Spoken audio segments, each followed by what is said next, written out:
For I know the plans I have for you, plans to prosper you and not to harm you, plans to give you hope in a future.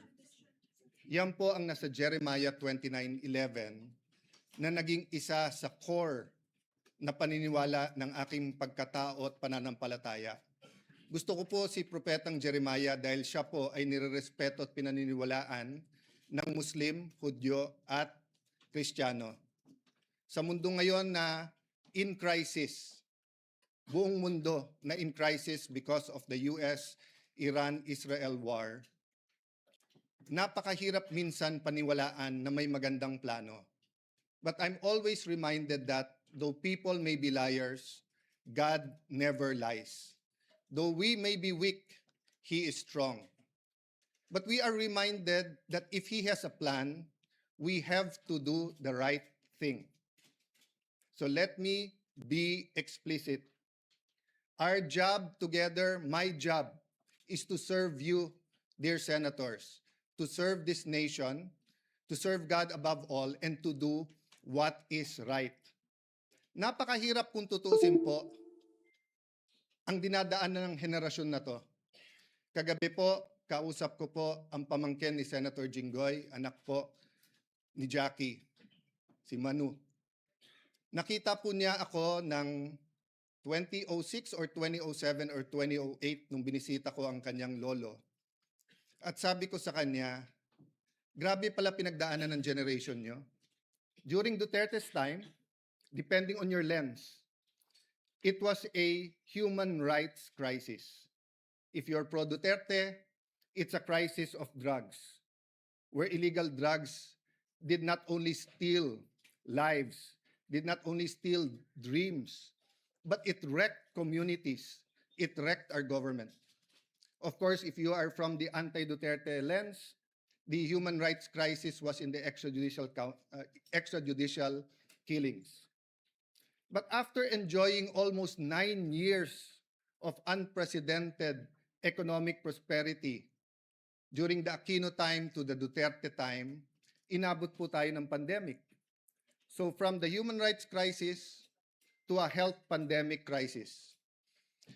Naglilift pa lang ang COVID, nangyari na po ang Ukraine-Russia conflict.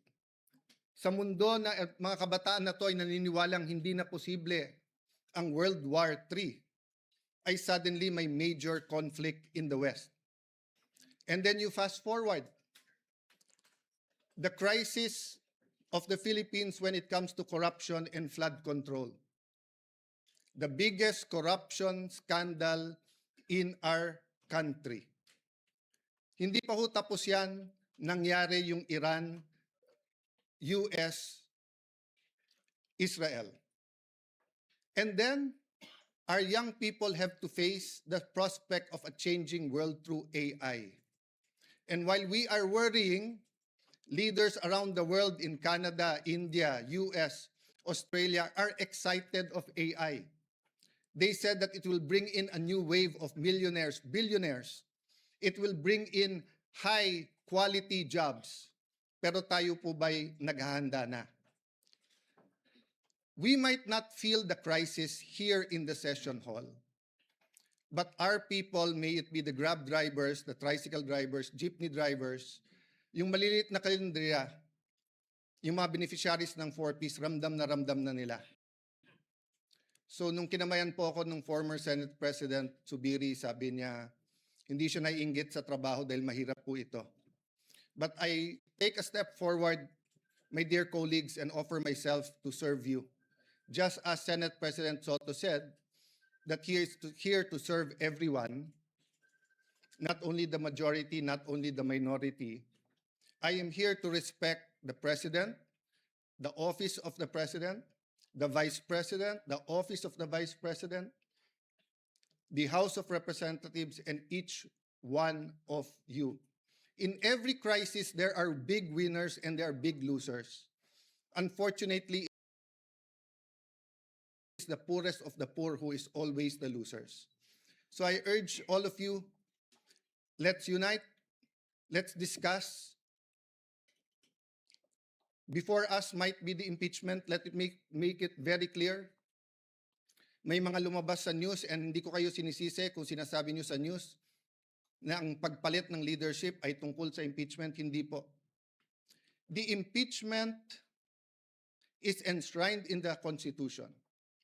The Bible says, the truth shall set us free. We want to be free from poverty. We want to be free from corruption. We want to be free from a government that is busy fighting its own people or the people fighting each other. Hindi to Facebook, hindi to social media na pwedeng bawat minuto may nagbabanatan. In real life, in the non-digital life, we have to be here for each other.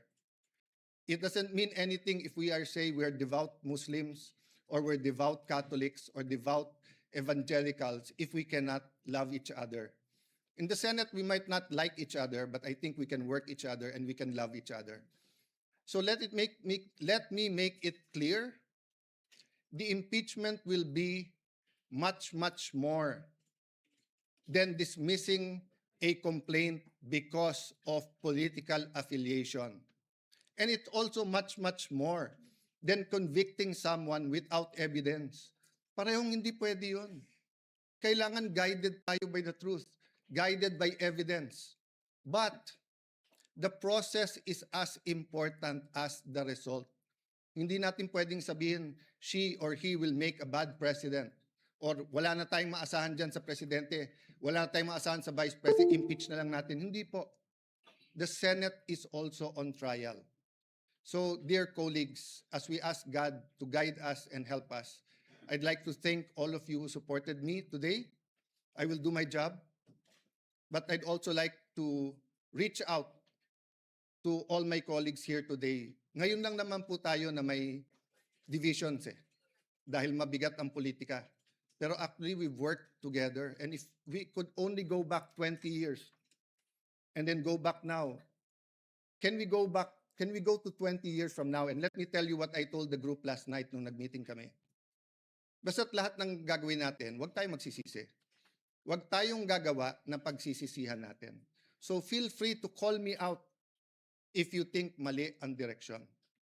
So dear colleagues, again, thank you. God bless you. Maraming salamat sa inyong lahat. Session is suspended for a minute.